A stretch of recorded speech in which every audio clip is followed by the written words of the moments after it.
salaire qui dépasse pour celui qui est assis dans un bureau 24 heures sur 24. Hormis les primes de voyage, etc. Même avec ces primes-là, mon salaire dépasse pour celui qui est assis dans un bureau 24 heures sur 24. Donc le monsieur s'est prononcé en disant que, oh le bas peuple, pourquoi avons-nous besoin de dénigrer les autres pour coexister? En fait, pour exister. D'accord? Donc ce qu'on essaie de faire dans la vidéo, ce n'est pas de dénigrer les autres pour exister, c'est justement pour orienter la jeunesse. Parce que beaucoup se disent que s'ils ne sont pas assis dans un bureau, ça veut dire qu'ils ont raté leur vie. S'ils n'ont pas un travail où ils sont assis derrière un bureau, ça veut dire qu'ils ont raté leur vie. Je prends un exemple très simple de nos parents qu'à l'époque, ils monnaient un poste. D'accord? 2 millions, 3 millions. Même aujourd'hui, ça se fait encore. Pour que l'enfant sorte, pas toucher 60 000, 100 000, 150 000. Rares sont les fois où ils touchaient 200 000 francs. Vous rentabilisez ces 2 millions à quel moment? Je veux savoir vous rentabilisez à quel moment. Le but en fait de cette vidéo là, c'était pour orienter certaines personnes qui pensent que être dans l'entrepreneuriat, c'est être perdu ou alors n'avoir pas réussi. Parce que il y a encore cette époque là où beaucoup qui étaient derrière un bureau se disaient que parce qu'ils sont assis derrière un bureau, ça fait les forces. Ceux qui ne sont pas assis derrière un bureau là, ils ont raté leur vie. Parce que l'entrepreneuriat était considéré comme le domaine de ceux qui n'ont pas pu être dans les bureaux. Ils partent donc se débrouiller. C'est pour ça qu'ils sont amassés donc dans l'entrepreneuriat. Pourtant, nous gagnons plus que vous. Ça c'est un fait, on gagne plus que vous. On n'a pas besoin de débattre là-dessus. Hormis ça, nous sommes libres de nos mouvements. On gagne plus en contact, on gagne plus en expérience. C'est-à-dire qu'un entrepreneur et un employé fixe ne peuvent pas. C'est impossible. Même s'il arrive que vous avez un poste élevé et que vous pouvez toucher approximativement un même salaire qu'un entrepreneur, d'accord? Vous ne pouvez pas gagner de la même façon. Les employés sont des esclaves de leur salaire. Les gens qui vivent à demi, vous suivez, vous ne vivez pas. Vous suivez. Parce que déjà bien même que votre salaire doit tomber à la fin du mois, vous avez même déjà tout utilisé ça. La majorité vit sur le prêt. Maintenant, continuez.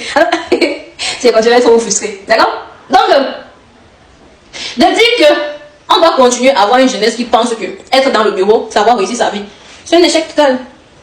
C'est l'échec total d'un peuple qui se dit émergente. C'est l'échec. C'est pourquoi beaucoup même aujourd'hui ne respectent pas les entrepreneurs. Quand ils viennent bien même pour passer leur commande, il faut voir la façon qu'ils s'adressent à nous. Ça, on est obligé de les vendre. On est obligé de les supplier. Un salarié ne peut pas taper la main d'un entrepreneur. Surtout un entrepreneur qui a déjà réussi à se positionner sur le marché. Avec son salaire, on ne peut pas devenir riche. Avec ton entreprise, tu peux trimer 1, 2, 3 ans. L'argent commence à rentrer. Tu investis plus. À ton salaire, tu ne fais que suivre qu'une routine simple. Vous pouvez vous offrir des voyages. Vous pouvez vous offrir les voitures de dernière marque sans toutefois passer par un prêt. Hein? Vous pouvez. Ou alors, ça c'est l'argent. Soit c'est l'argent que vous avez payé quelque part dans les taxes, d'accord? Ou c'est l'argent que vous essayez de prendre au peuple. Restez juste un instant. Partez dans une banque. Lorsque les bailleurs viennent faire le dépôt. Ou bien lorsque les entrepreneurs viennent faire le dépôt.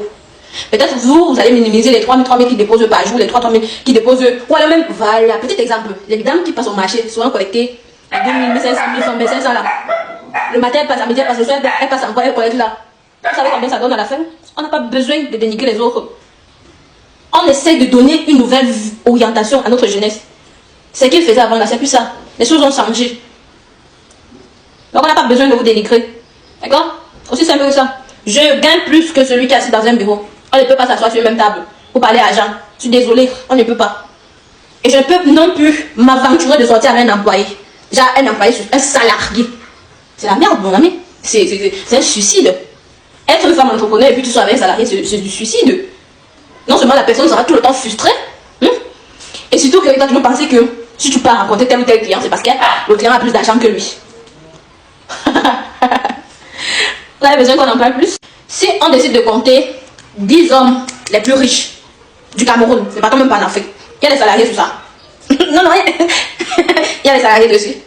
Il y a les salariés quelque part dessus. C'est faux. C'est nous les entrepreneurs, c'est nous qui faisons la fausse. Donc quand on arrive dans votre bureau, qu'on veut même vous faire les dépôts, vous versez l'argent dans vos banques là, essayez.